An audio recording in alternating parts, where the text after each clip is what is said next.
प्रत्येक माणसाचे जीवन दोन प्रकाराने ओळखले जाते. एक म्हणजे लौकिकदृष्ट्या आणि दुसरे पारमार्थिक म्हणजे आध्यात्मिकदृष्ट्या.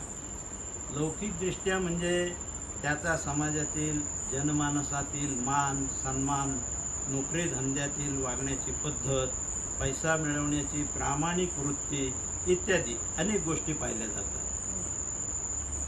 आणि पारमार्थिक म्हणजेच आध्यात्मिकदृष्ट्या ज्या परिवारात तो भक्त वावरतो, आपल्या गुरूंची मनोभावे सेवा करतो, गुरुबंधूंनाही वेळ प्रसंगी मदत सहाय्य करतो आणि शेवटपर्यंत एकनिष्ठ राहून जीवनाचे आध्यात्मिक कल्याण करून घेतो, तो भक्त सर्वार्थाने श्रेष्ठ असतो.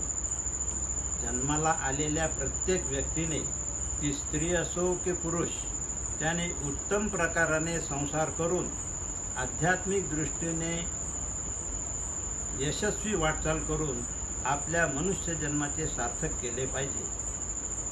आपण अनेक संत सत्पुरुषांच्या प्रवचन कीर्तनातून सत्संगातून अनेकदा ऐकले की आपण प्रत्येकजण 84 लक्ष योनीतून प्रवास करून त्या दयाळू परमेश्वराच्या कृपेने त्या जन्म मरणाच्या फेऱ्यातून वाचण्यासाठी आता मिळालेल्या माणसाच्या जन्माला आलो आहोत.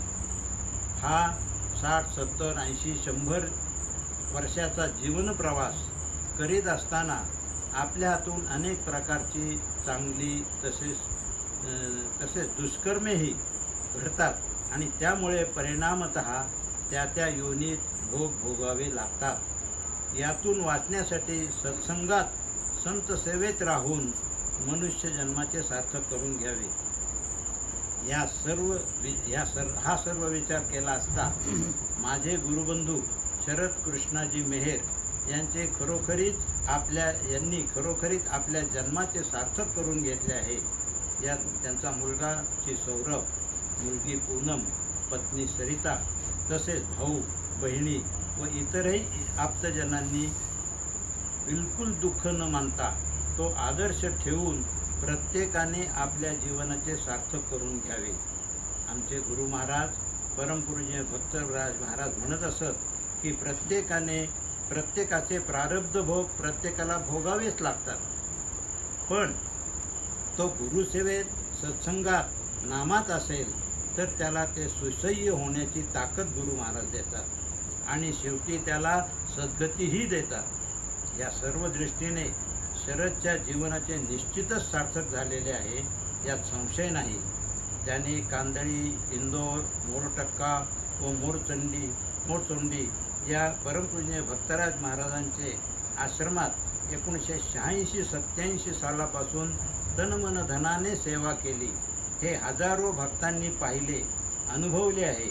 स्वतःची शेती व्यवसाय सांभाळून व सौरभलाही व्यवसायात योग्य मार्गदर्शन करून या वरील सर्व आश्रमात 2-2, 3-3 महिने राहून गुरुसेवा केली आणि आपल्या व्यावसायिक अनुभवाच्या ज्ञानाचा फायदा सर्व आश्रमात करून दिला आहे. आणि त्यावेळेला मी तो अनुभव सांगणार होतो. हा जो ह्याच्यात लिहिलेला आहे तो अनुभव म्हणजे हा सगळ्यांना त्या समाजातल्या लोकांना कळाला म्हणून तो सांगणार होतो. अशा आमच्या या सोशिक गुरुबंधूला परमपूजनीय भक्तराज महाराज व परमपूजनीय रामानंद महाराज यांच्या कृपेने व आशीर्वादाने शरदला सद्गती मिळो, हीच गुरुचरणी प्रार्थना, हीच श्रद्धांजली. भक्तराज महाराज की जय, रामानंद महाराज की जय. हरि ओम तत्सत. नर्मदे हर हर. असे